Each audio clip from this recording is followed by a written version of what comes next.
Muito bem. Tudo bem por aí, gurizada? Bairrista FC começando a segunda-feira e o pessoal tá agitado. E olha, rapaz, Júnior Maicá de mangas curtas, enfrentando esse frio. O que é isso? Mas que frio, Silvio, tá doido? Benfica, Calorão? eu lamento te dizer uma coisa, Benfica. Eu não quero que tu fique chateado comigo, sabe que eu tenho um apreço gigantesco por ti. Mas a questão é a seguinte, Benfica, não tá frio, Benfica. Só tu tá com frio porque tu é velho, Benfica. É velho, infelizmente. Ninguém mais tá com frio. Fabiano, é que o Benfica não sai de casa e a casa é gelada. Exatamente. Pega sol à tarde, então ele só vai ter a noção da temperatura externa ou daqui 6 meses, quando o sol mudar de posição. O Lucianinho se deitava em mim dizendo que a Solange todo dia me botava a pegar sol. Ai. Agora, o vírus pega quem se aventura aí, né? Com certeza. Esses que encaram o inverno de manga curta, é aí que ele chega, hein? Inclusive... Começa por uma gripezinha, né? O Ranzolin dizia assim, olha, temos que cobrir as extremidades. Exatamente. Sempre com um sapato de sola grossa, né? Luvas, né? Ou com as mãos dentro do bolso e com um gorrinho, né? E aí então... Enfrentava o inverno. Já tinha um outro colega nosso, né, conhecido como Pequena Araucária, que dizia que era macho que tomava banho gelado no inverno. Até que deu uma pneumonia. Até que foi parar no pronto-socorro. Tu sabe que esse colega nosso, esse mesmo colega nosso, que por uma questão de ética, eu não quero dizer o nome, mas começa com Zé e termina com Pinheiro, ele uma vez, nós estávamos juntos num programa na Bandeirantes, entrevistando um médico. E aí esse colega buscou esse assunto com todo orgulho. Ele falou, olha, doutora, eu queria lhe dizer uma coisa. Eu tenho um hábito, que considero um hábito bastante saudável, que é o hábito de tomar banho gelado em toda e qualquer situação. Todos os dias eu acordo e tomo um banho gelado, no verão, no inverno. O que o senhor pode me dizer desse meu hábito e o que eu posso estar melhorando na minha saúde? E o médico falou, olha, meu amigo, tu só tá passando frio, cara. Desculpa te dizer isso, mas não adianta. Aqui, ó, vou dizer uma coisa para vocês. Quem nos Sinceridade acompanha... desnecessária, né? Quem nos acompanha, assim, nesse momento, início de programa, ele só tem duas alternativas para pensar. Uma, que a gente tá louco. Pode estar pensando isso. E outra, olha que eles estão contando histórias, eles não sabem que está no ar. Isso aí está vazando, eles não sabem que essas histórias que eles estão contando estão no ar. Então é bom dizer que está no ar, né, ô Baldasso? Nós estamos no ar. Está no ar, é. Aliás, estamos no ar. E o programa começa dessa forma, assim, meio maluco mesmo. O Kleber falou há pouco, vocês falaram há pouco, referiram que o Ranzolin, quando era chefe da Rádio Gaúcha, ele tinha essa preocupação com a equipe. Ele realmente se preocupava. Eu lembro que uma vez, comigo, eu tive que ficar um dia a mais numa cidade do interior aí, porque o jogo foi adiado. Aí ele mandou comprar roupa para mim, porque estava frio. Mas o Ranzolin... Essa história é muito boa. Era Grêmio e Avenida. No estádio da Avenida não tinha iluminação, o jogo era à tarde, mas choveu. E o Fabiano, como era o mais novo da equipe, sempre ia na véspera, de ônibus, né? Com todas aquelas regalias da equipe Cocô, né? Mas choveu que a água batia no joelho, né? E aí os outros colegas, alguém tem que ficar aí, porque o Grêmio vai ficar, o jogo fica para amanhã, tá? Aqui com o Fabiano Baldasso. Aí, por 2 votos a 0. O Fabiano também queria ficar, né? Eu nem votava. Eu não tenho roupa. Tá? Daí o Ranzolin disse, vai lá e vai na bola isso. Mas teve uma época na Rádio Gaúcha, eu não peguei esse tempo, em que a equipe de futebol da rádio era muito ativa. O saudoso Roberto Brauner jogava futebol, o Lauro Quadro jogava, e cada vez que tinha um jogo da rádio, alguém se quebrava. E teve uma vez que o Roberto Brauner, grande narrador, quebrou a perna jogando futebol da rádio. E o Ranzolin baixou uma norma na Rádio Gaúcha dizendo o seguinte, vocês estão proibidos de jogar futebol mesmo no seu momento de lazer. Cada vez que jogam bola, desfalca a equipe por um mês aqui. Ele proibiu a equipe de jogar futebol, e acho que com razão. Tu sabe que um dia a gente foi jogar em Arroio do Meio, se não me engano era Arroio do Meio, e o time que entrou em quadra, porque era futebol de salão, era o seguinte para começar o jogo. Roberto Brauner do gol. Grande Roberto Brauner, hein, Kleber? Hein, Baldasso? Que uma das maiores figuras, assim.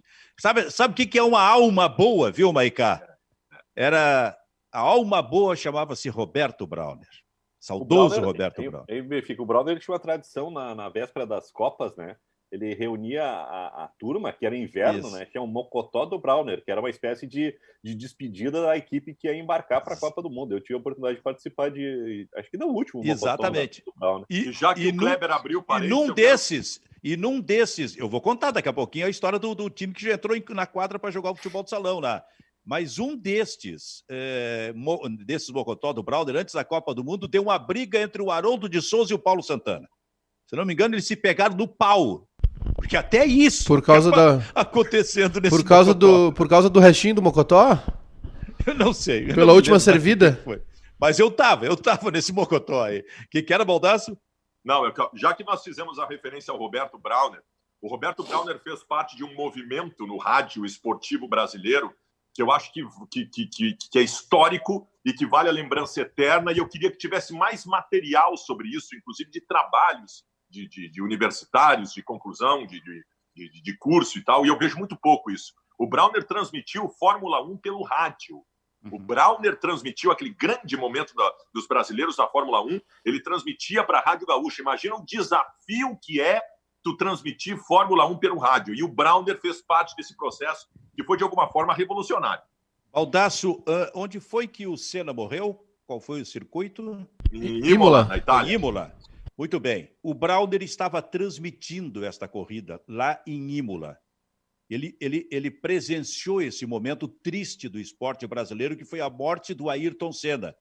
No dia seguinte, o Brauner voltou para o Brasil e foi para São Paulo para transmitir velório, sepultamento do Ayrton Senna. Era assim que a gente estava fazendo, que a Gaúcha estava fazendo naquele momento, cobrindo por 2 ou 3 anos seguidos todas as corridas pelo mundo inteiro com o Roberto Brauner. Que era o nosso goleiro neste jogo, e cujo time tinha, olha só, cujo time tinha, deixa eu me lembrar aqui, começou com eu, que era o melhor do time, eu jogava muito, cara, jogava muito, tanto futebol de campo como futebol de salão. A pena que eu não tenho imagens para mostrar isso aí, para provar isso aí. Vou te dizer, eu e o Pelé, o Pelé pelo menos recuperou em computador, eu vou ter que fazer isso. Agora, pauta séria. Eu e o Eduardo Alvarez Rodrigues, não sei se vocês lembram. Lá vem cachorro. Eduardo Alvarez Rodrigues e olha o time que começou contra a equipe de lá. Celestino Valenzuela, que jogava muito. Este jogava muito. E Lauro Quadros, que era o melhor preparo físico, corria por todos os lados da quadra. Só tinha um detalhe, não jogava nada. E na reserva, Paulo Santana, que era pior que o Lauro Quadros jogando futebol, e que entrou depois. Em determinado momento, ele gritou para mim: Benfica, por que tu não me passa essa bola? Eu não falei para ele, mas eu só falei com alguém do meu lado, porque ele é muito ruim. Como é que eu vou passar a bola para o Paulo Santana? Então, esse era o time que acabou tendo, Kleber, esse tipo de preocupação do Resolinha. Tinha um outro cara que trabalhava na externa, que jogava muita bola, que era Francisco Paulo Bisonho, né? O Pedro jogava Ernesto, muito. Que contava, né? Quando tinha esses campeonatos, esses torneios, né? A solução era essa, né? Bota a bola no Chicão, que o Chicão resolve. O Pato Mori também jogava muita bola. Esse aí é o relato que eu tenho. Eu ia perguntar. E o Pedro Ernesto tem uma história muito boa, né? Tinha esses campeonatos, acho que era campeonato tipo assim, campeonato do SESI, né? A RBS mandava um time. E o Pedro Ernesto, ele participou de um campeonato, e o Pedro era muito invocado. Ele discutiu com um monte de gente, foi expulso da quadra, né? E aí foi para a tela, aquela do futebol de salão, né? E aí da quadra começou a já ofender o juiz, que tu não sei o quê, babá. Aí, resultado, o cara parou com o jogo e disse: sai do ginásio. Aí esse aí é o Pedro Ernesto. Eu ia perguntar para vocês quem jogava bem. O Pato, Roberto Pato Moura, jogava muito mesmo. Na linha? Jogava na linha ou no gol? Não, na linha. O Vianney Carlet era goleiro de futebol de salão. O Rogério Amaral era goleiro também. Eu me lembro que em 1980, quando eu trabalhei na Farroupilha, não sei se vocês vão lembrar, o Kleber acho que vai lembrar, tinha um personagem muito assim, conhecido em Porto Alegre chamado Tio Marquinhos. Ele era dono da loja Soberana dos Móveis.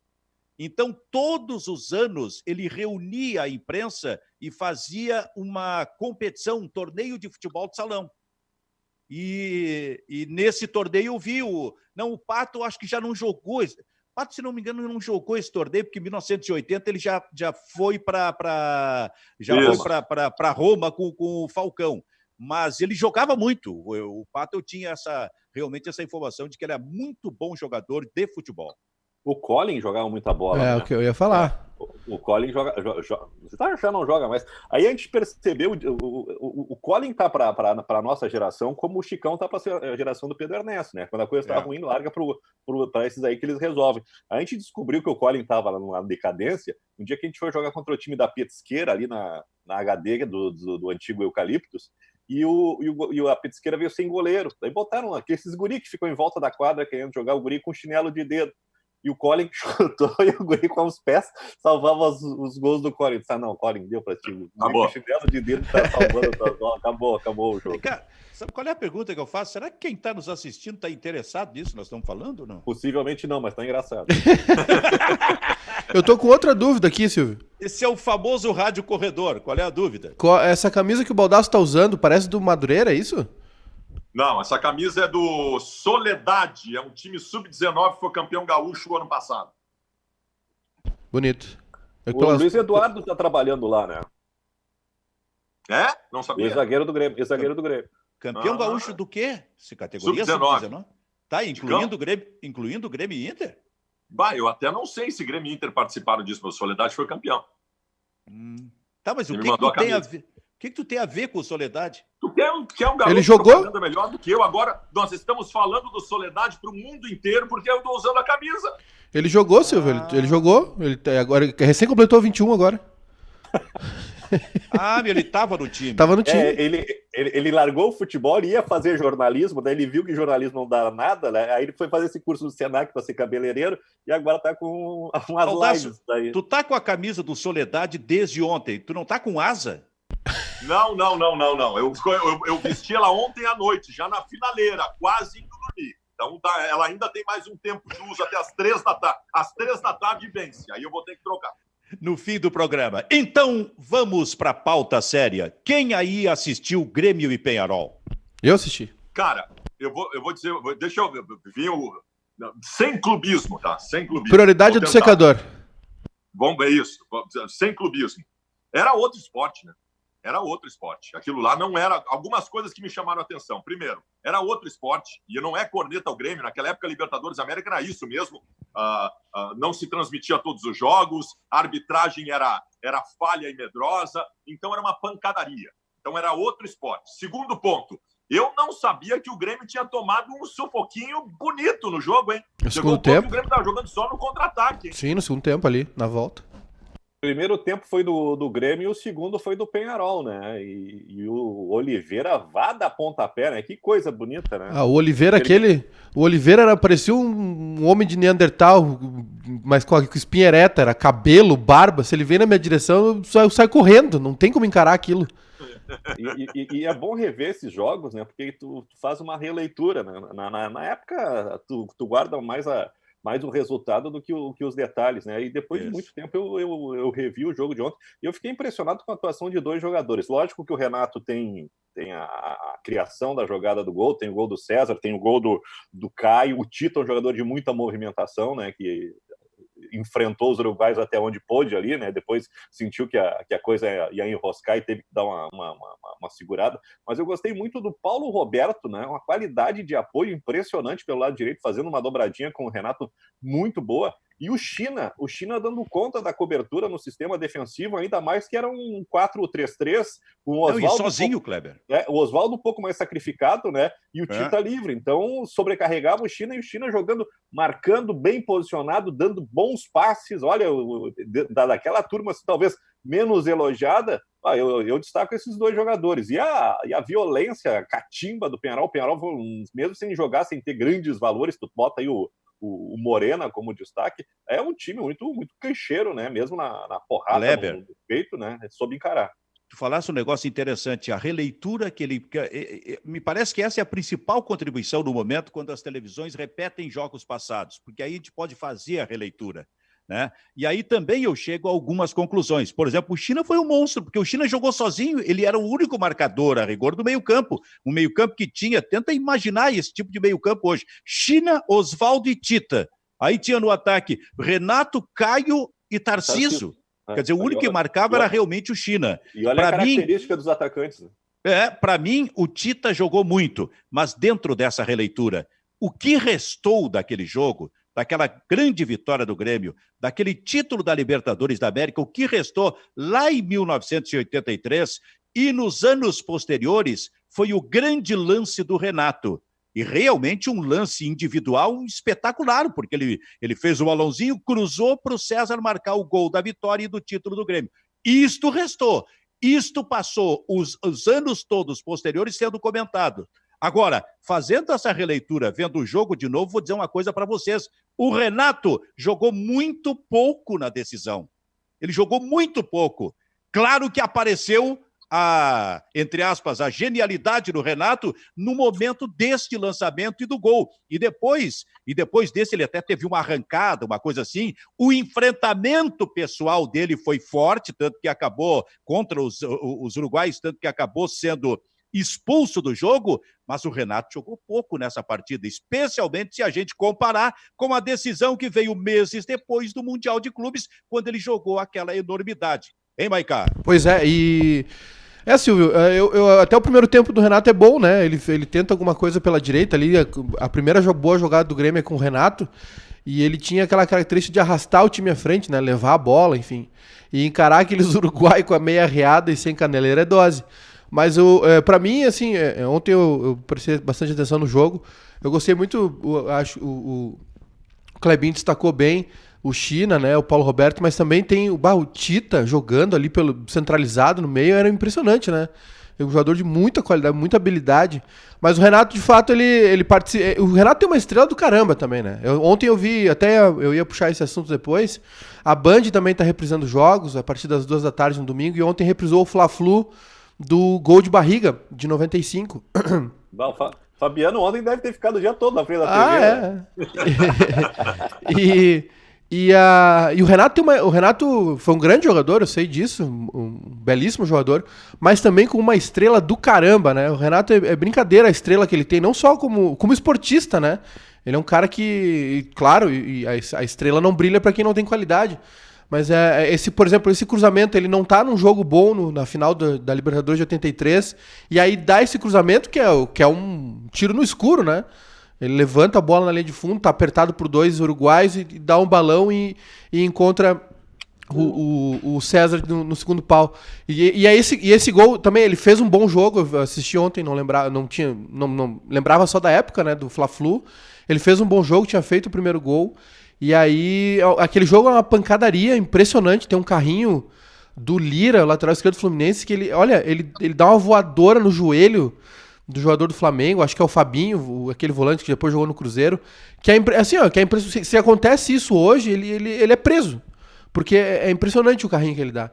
E aí o Renato faz aquele gol de barriga no final, o Fluminense precisava vencer, o Flamengo tinha vantagem no empate, aí o Fluminense faz 2-0, aí começa a confusão, jogador expulso, o Flamengo empata, gol do Romário, e depois o Fabinho, e aí o Renato faz aquele gol de barriga. Então o Renato ele foi um grande jogador, sim, mas é impressionante como ele não sumia, né? Por mais que o jogo contra o Peñarol ele tenha feito um jogo ruim, ele se apresentava, ele brilhou em finais, né? Pelo Grêmio, pelo Fluminense e também como técnico depois. Outra coisa, vendo a ficha técnica do jogo, que é uma realidade hoje impensada. Tinha 73 mil pessoas no Olímpico nessa decisão. Cara, era uma época em que as pessoas se amontoavam dentro do estádio de futebol. O Olímpico terminou com capacidade para 45 mil pessoas. Tinha 73 mil pessoas. Tem registros de jogos históricos no Inter com mais de 100 mil pessoas no Beira-Rio. Em 81, acho... Em 81, Baldasso, na final do Brasileiro, se não me engano, o Grêmio, chegou perto dos 90 mil. É uma lembrança Não, que eu tenho, sim. É o recorde, né? Esse Grêmio Ponte Preta. Grêmio Ponte Preta de 80. Isso é semifinal. Isso é semifinal. Semi, então, Grêmio Ponte Preta. O Grêmio perde o jogo, inclusive, por 1-0. Perde o jogo, mas tinha vencido lá. Mas, cara, é uma... Assim, ó... Eu vivi essa época, né? Eu ia no Beira-Rio nessa época. E era uma... Cara, conforto zero. Mas, assim, é como se tu estivesse jogando animais dentro do lugar. As pessoas se amontoando, não tinha banheiro. Não tinha como sair do lugar, senão tu não conseguia voltar para o lugar. Cara, o futebol... Eu sei que tem pessoas que dizem que o futebol se elitizou, mas o mínimo de conforto, cara. Tanto que hoje a gente vê famílias em estádio de futebol hoje. Naquela época, por exemplo, mulher não ia futebol. E Baldasso, não tinha a menor condição de uma mulher no futebol. Então, graças a Deus, isso melhorou, né? E essa reorganização do futebol acontece depois de uma tragédia, né? Lá na Inglaterra, que tem aquele número, acho que são 93 torcedores mortos, né? Pisoteados, enfim. E aí, por exemplo, a Premier League lá na Inglaterra surge disso, né? O futebol passa por uma reorganização e depois eu acho que vai se estendendo por toda a Europa. E aí, claro, chegou... Por lá que começa, né? E aí depois chegou aqui, acho que aqui... Claro, é bonito, né? Por exemplo, o Inter tinha a Coreia, que era um lugar sensacional. Ontem, nesse Fla-Flu, dava pra ver os jogadores comemorando com a torcida ali na geral do Maracanã, que era uma coisa incrível. O Renato faz o primeiro gol, faz 1-0, pula a placa e dá toda a volta na parte de trás do campo. E os torcedores correndo junto, sabe? Correndo junto ali, muito próximos dele, assim. Que era a famosa... Aliás, tem um documentário muito legal, que são os Geraldinos, né? Que é sobre a geral do Maracanã. As figuras que iam lá com fantasia, enfim, era quase um desfile de carnaval. Mas é depois dessa tragédia. E se tu for analisar, né, Baldasso, a gente teve sorte de não ter acontecido algo parecido aqui. Sim, teve sorte. Mas quase aconteceu, né? Aquela final entre Flamengo e Botafogo no Maracanã, que um torcedor despenca da torcida da superior, né? Que arrebenta a grade de proteção. Isso aí também é sinal dessa falta de proteção, né? Kleber, eu acho que foi um Fla-Flu no Maracanã, trabalhei em 84, acho que foi, que despencou a parte de cima da... É 90 e pouco, Silvio. Da arquibancada. É 90 e pouco. Brasileiro. É final do brasileiro. Eu tava naquele jogo, cara. 92, né? Foi 92? Acho que não sim. Lembro.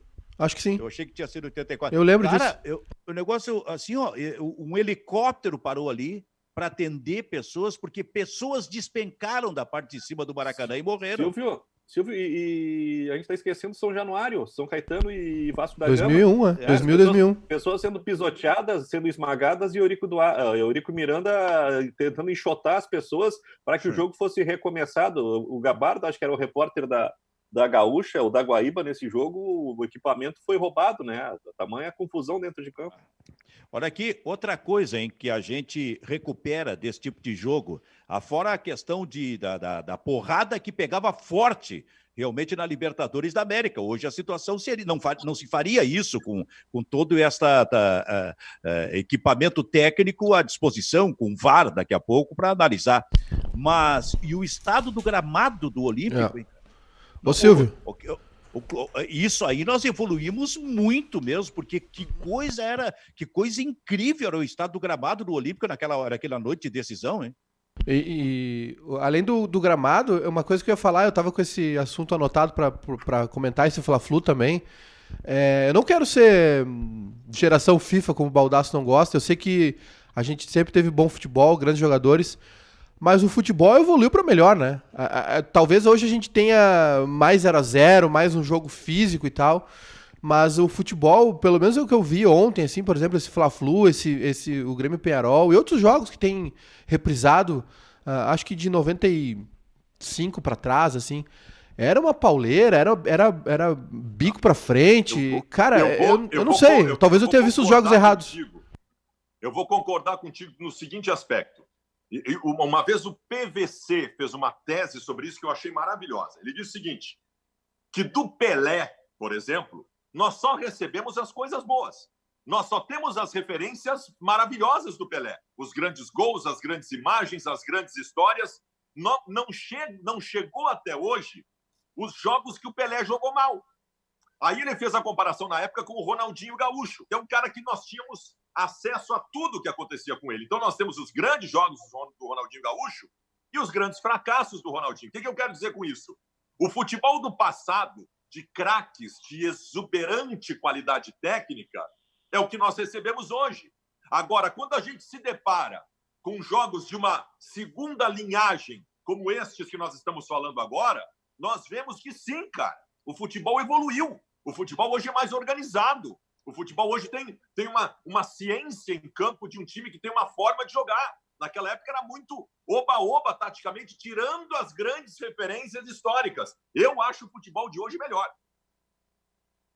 Não, eu acho que ele evoluiu e ele tem à disposição esse mecanismo técnico, esse mecanismo tecnológico para observar times adversários, qualquer time tem isso, que permite se montar hoje mais com melhor estrutura tática, melhor posicionamento dentro de campo, qualquer time de futebol. Não há dúvida nenhuma, na minha opinião, que isso, sobre esse aspecto, evoluiu. Ele evoluiu na qualidade técnica, que era o que aparecia lá atrás. Lá atrás decidia realmente a qualidade técnica, e mesmo esses jogadores altamente técnicos como o Pelé, que eram gênios do futebol, evidente, isso para qualquer um serve, para jornalista serve.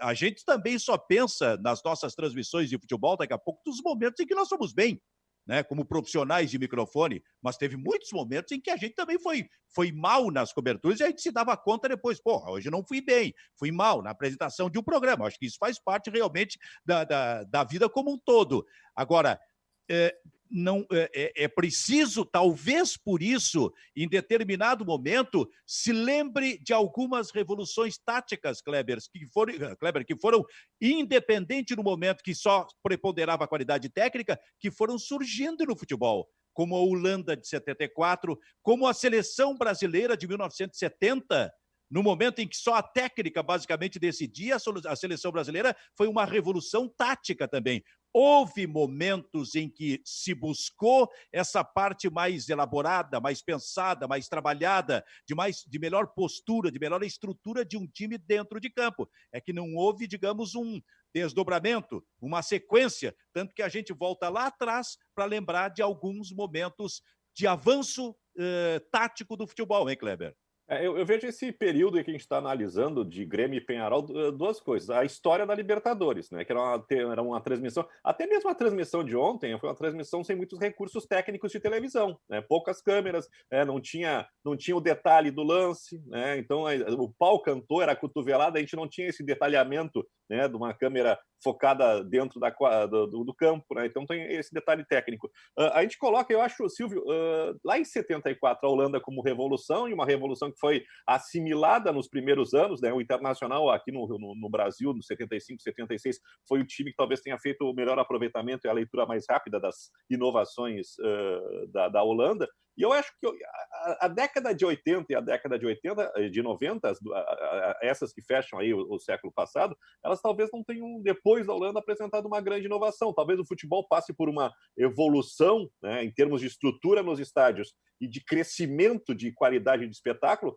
com o renascimento do futebol inglês, possivelmente. Então eu vejo assim, 80 e 90 um futebol sem muita novidade, sem grandes inovações. E se a gente pegar esse jogo Peñarol e Grêmio, vão descontar a pauleira que o Peñarol apresenta, né? Mas o tipo de jogo, a formatação tática, a gente está falando que joga o China de volante, o Oswaldo um pouquinho recuado, fazendo um sacrifício por se tratar de uma decisão, e o China e o Tita livre. O time do Peñarol também não era um time de grandes inovações táticas, era um time daquele estilo na alma castelhana, né? É um jogo pegado, um zagueiro valente, um centroavante goleador, e aí tu não vê assim uma outra grande novidade no time. E aí a gente vai para a final do Mundial daquele ano, Grêmio e Hamburgo. O Hamburgo joga um futebol parecido com o futebol do Sul, né? O futebol alemão daquela época é um futebol parecido com o que o Grêmio disputa aqui. E o Hamburgo ganhou de quem? Ganhou da Juventus, que também é um futebol italiano de marcação forte, com o diferencial que era o Platini e o Boniek. Então, o futebol que estava se jogando aqui no Olímpico naquela decisão é um futebol muito parecido com o que se jogava no resto do mundo, coisa que não acontece hoje, né? Ou pelo menos o Brasil, o futebol sul-americano, tenta buscar, porque a Europa está num outro patamar em relação ao futebol que se disputa aqui. Agora, gente, deixa eu dizer uma coisa para vocês. O Kleber toca num ponto importante sobre as décadas de 80 e 90, de evolução estrutural do futebol, mas de pouquíssima inovação. Eu acho, posso estar enganado, vocês vão me corrigir, mas depois do que fez a seleção da Holanda na década de 70, A revolução tática seguinte no futebol foi o Barcelona do Guardiola em 2008. Porque, assim, as décadas de 80 e 90, elas são das implementações e variações dos esquemas 4-4-2 e 4-3-3 que já existiam na década de 70. Até aqui então, assim, na década... Talvez, Maiká, talvez o Milan do Líbero, Baresi e tal, talvez. Mas eu acho que depois da seleção holandesa na década de 70, a revolução tática seguinte foi o Guardiola. Assim, acho que em âmbito mundial, sim, mas eu queria citar só é que aqui no Brasil, na década de 2000 ali, começa com o Tite e depois o Muricy também usa bastante o 3-5-2, mas não foi uma coisa que mudou a história do futebol.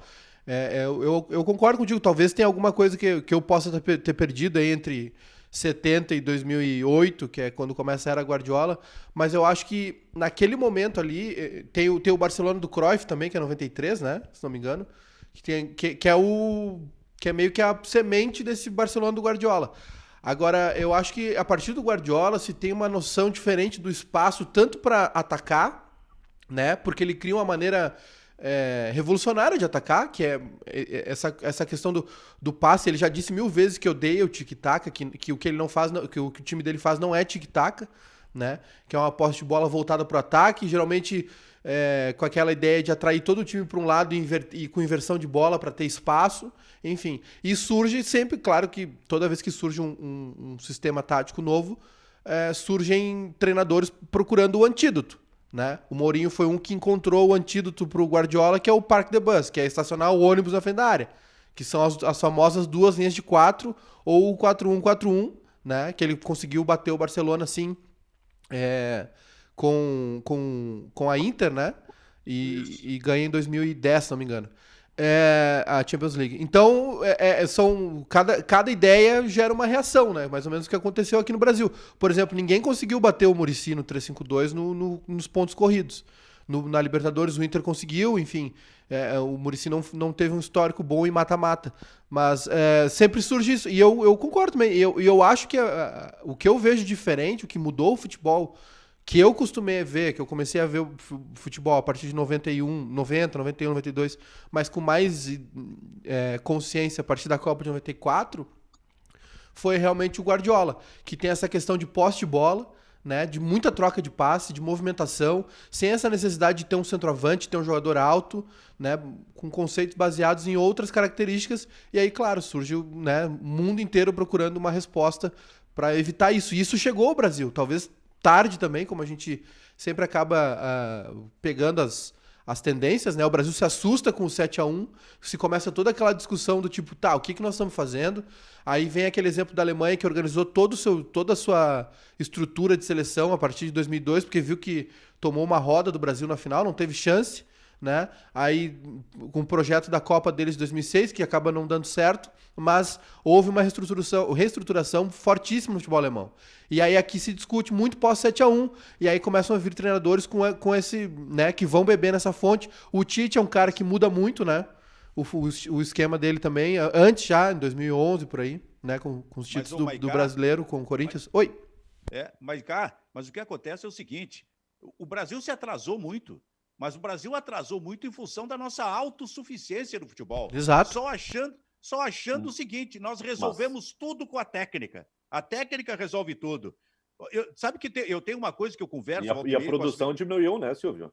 Exato. A produção diminuiu. E aí, quando tinha que apresentar...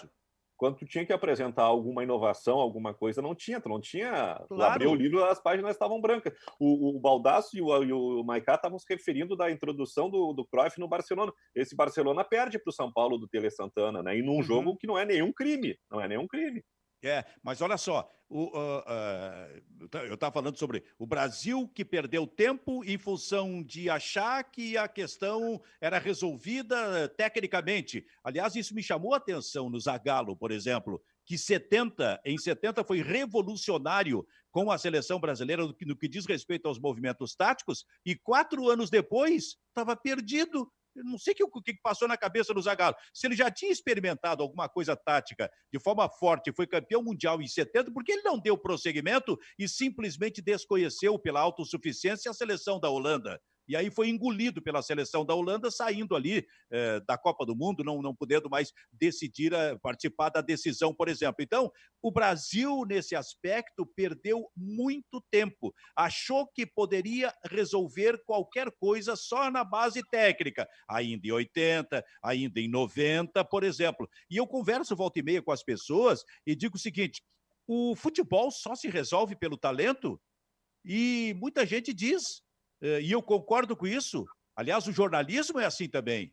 Eu sempre conversava com a gurizada e dizia: tu és muito talentoso. O talento é muito importante, mas se não tiver disciplina, um mínimo de disciplina, de organização, este talento vai se perder, como aconteceu com o futebol no Brasil. Eu estava pensando nisso agora, né? O Guardiola, no primeiro livro dele, que começa a partir do momento que ele inicia o trabalho dele no Bayern de Munique, né? O Guardiola é um cara que, assim, é clichê a gente citar o Guardiola, porque, na minha opinião, é o cara que revolucionou o futebol. Eu concordo plenamente com o Baldasso. E, assim, as conversas do Guardiola é com o Gasparov sobre o xadrez, é com o Woody Allen, entendeu? Ele busca, no basquete, o Guardiola é um grande fã de basquete, ele busca muita coisa em outros esportes também. E aí aquele momento que acontece, como uma ação gera uma reação, né? Ele chega a jogar no Bayern de Munique, por exemplo, em vários momentos ele cria um 2-3-5, né? Deixa 2 zagueiros, faz uma segunda linha com um lateral, que muitas vezes foi o Rafinha, né? Que tá no Flamengo hoje, um primeiro volante, um lateral esquerdo, que era o Alaba, né?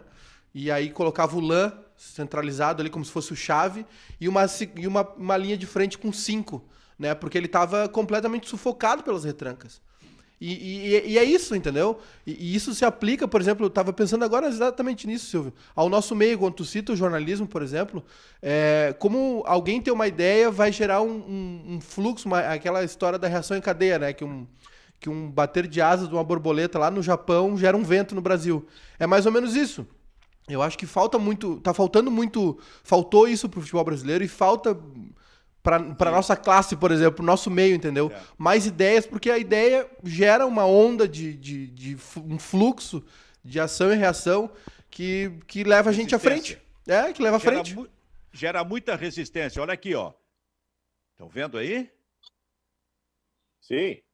Daqui a pouquinho, hein? Vou abrir uma página aqui para saber se esse pessoal realmente entende de música. É o Ding Dong do Silvio Benfica. É o Ding Dong. O Ding Dong. Mas olha como esse programa, o papo, pelo menos para nós, o papo tá bom, porque a gente já tá avançando, Silvio, tá caminhando e coisa e tal. E eu lembrei agora que eu estava comentando com o Kleber antes, tu estavas falando sobre uma famosa mesa redonda, uma mesa de debates do jornalismo esportivo brasileiro. É histórico, é isso, Kleber?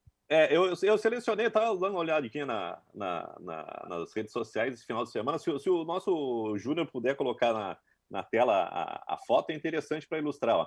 A grande resenha Facite é considerada a primeira mesa redonda sobre o futebol na televisão brasileira. Acontecia aos domingos, nos anos de 66 a 71.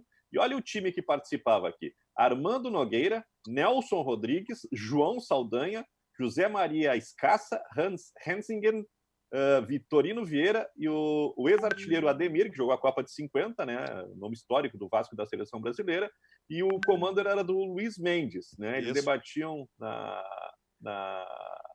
os principais... TV isso aí.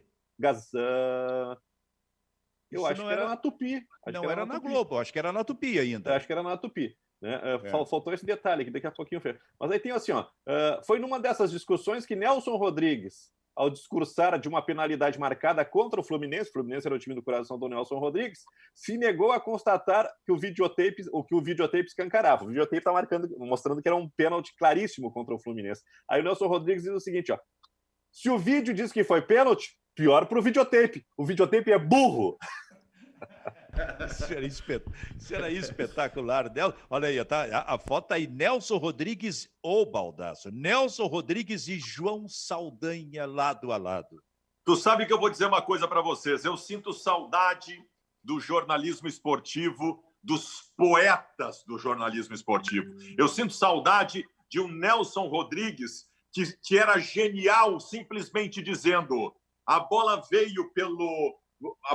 voou pelo céu do Rio de Janeiro e escorou-se no peito de ébano de Pelé, escorrendo pelo corpo. Eu sinto saudade disso do que esse chato de agora falando do terceiro terço do campo sem entender porra nenhuma de futebol.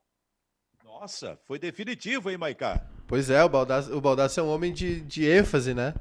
Ô, Silvio, mas eu sou um grande fã do Nelson Rodrigues, porque ele é um cara que expôs o lado mais obscuro, o âmago das pessoas, até às vezes um lado sujo, podre, né, da sociedade brasileira, através das metáforas deles, muitas vezes sexuais. Então a gente no Brasil começa a taxar as pessoas, né? Uma coisa que eu sempre ouvi era, Nelson Rodrigues é sacanagem, não sei o quê. Cara, a obra é sensacional, assim, a gente tem um problema muito sério com memória. E eu gosto disso também. Pra mim, eu sempre sou zoado aqui porque eu não paro de falar nele, mas pra mim o grande cara, assim, que eu ouvi foi o Cabral, né? O Cláudio Cabral, que tinha um poder muito grande de, primeiro, uma ironia muito fina, né? Porque era um cara muito inteligente. E tinha esse poder com as palavras, né? Talvez não tão literário, assim como o Baldassi citou, mas ele era um cara que... E também fazia rir, sabe? Ele tinha, na ironia dele, no azedume dele, uma coisa engraçada e uma visão ampla de futebol. O Nelson Rodrigues, eu vou dizer uma coisa para vocês, tá? O Nelson Rodrigues é o responsável por transformar o futebol brasileiro numa paixão. Porque até então, o futebol era um jogo. No Brasil, as pessoas acompanhavam um jogo, se torcia para o futebol. Quem criou o lúdico no futebol brasileiro, quem transformou o futebol em magia no país, foi o Nelson Rodrigues. O sobrenatural de Almeida. É uma entidade mágica na cabeça dos brasileiros, é muito pelo que fez o Nelson Rodrigues. Isso escrevendo. Porque, por exemplo, tu pega um Ari Barroso, que foi um dos grandes gênios da comunicação do Brasil. O Ari Barroso era narrador de futebol. E quando ele narrava um gol, ele tocava uma gaitinha de boca. Ele próprio, na hora da narração do gol. E olha como o lúdico também passava por isso, né? Pelo modo como se narrava futebol naquela época, porque hoje a narração, e até se entende, a narração é basicamente aquilo. Aliás, os apitos foram tirados, né, de certa forma, das narrações de futebol, porque as emissoras de rádio usavam isso e usavam muito na transmissão, na narração de um gol especificamente. Mas lá atrás o Ari Barroso falava nisso. E essa mesa ainda tinha o Armando Nogueira, que era outro de grandes frases também sobre o futebol. E o interessante que o Kleber citou era que o comando dessa primeira mesa de debates do futebol brasileiro, lá no Rio de Janeiro, era do Luiz Mendes, um gaúcho que saiu daqui de São Leopoldo, foi para o Rio de Janeiro e se transformou num dos... Eu acho até que ele chegou a narrar futebol no início. E depois se transformou, Kleber, num dos grandes comentaristas do rádio brasileiro.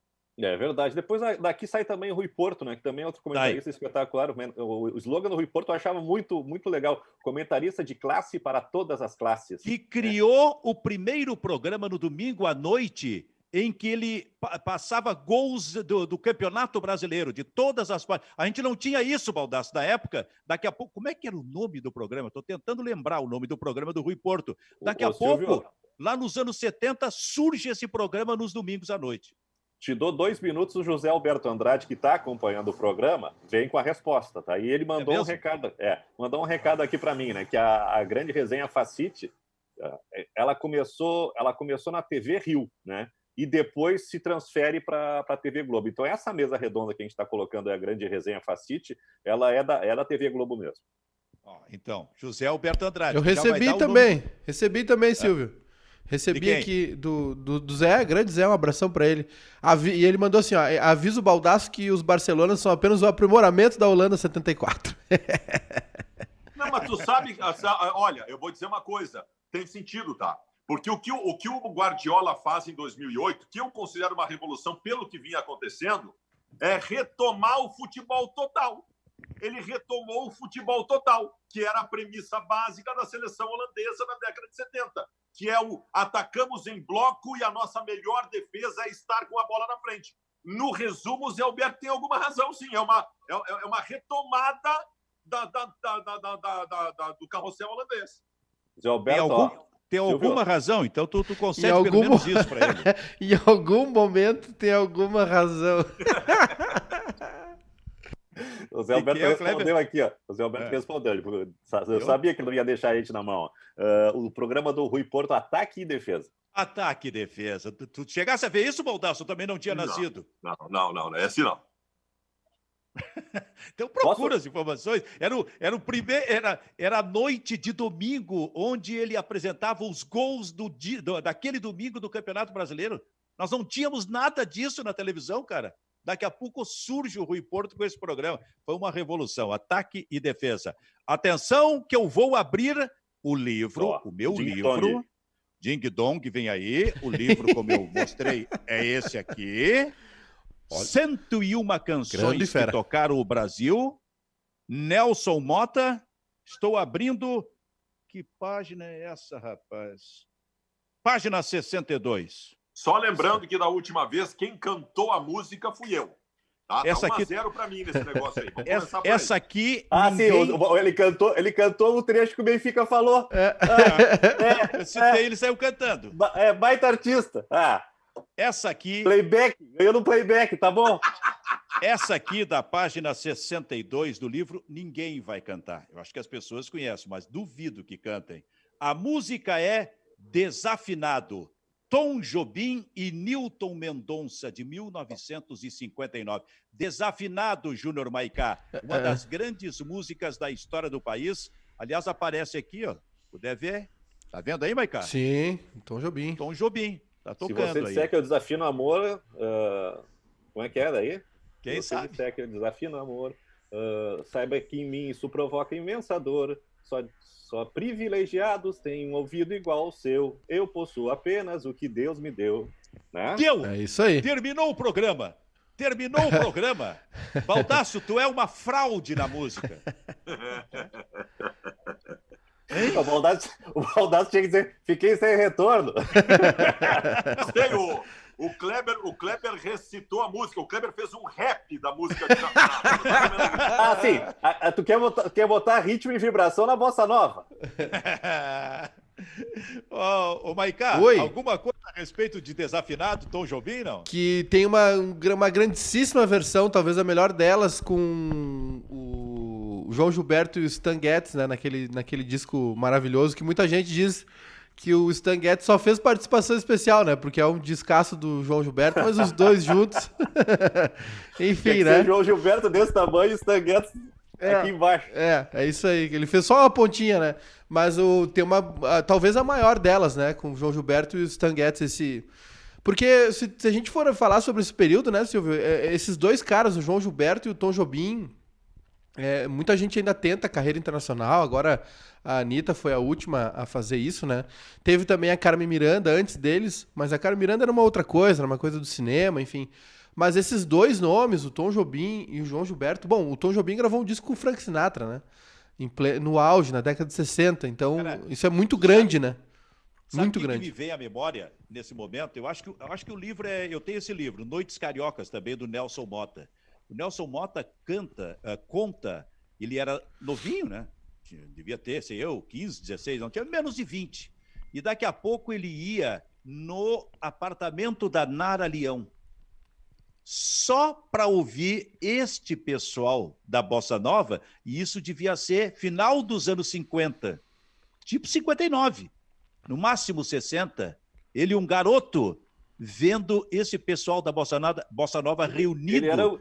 Ele era o gurizão da turma, né? Era o gurizão da turma. Esse pessoal, Maicá, da Bossa Nova reunido e tocando essas pérolas, porque a Bossa Nova estava começando com muita força naquela época. E tem essa... Bom, o João Gilberto é o pai da matéria, né? Mas tem essa mística de que a Bossa Nova era cantada baixinha e tocada desse jeito porque era executada nos apartamentos, né, da Zona Sul. Isso. E depois... eu tô num apartamento, eu cantei desse jeito. Viu? E aí depois vem um outro movimento, né, Silvio, dessa turma. Claro, o João Gilberto e o Tom Jobim se destacam, vão para os Estados Unidos. O João Gilberto fica, acho que, morando lá um bom tempo, né, fazendo shows em Nova York.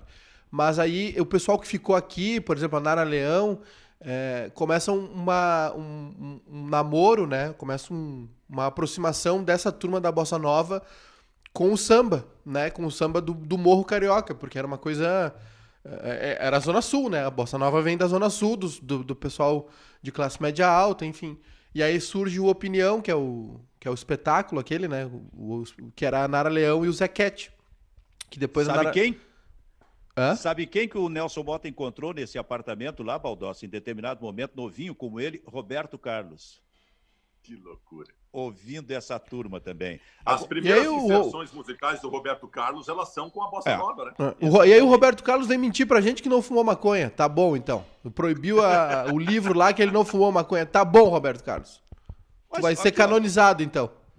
Esse programa aqui tem muito mentiroso também, né? Não, mas o Roberto Carlos proibiu a biografia dele. Fora eu que joguei, que sustento que joguei muito futebol, o resto é mentiroso nesse programa. É uma coisa tão...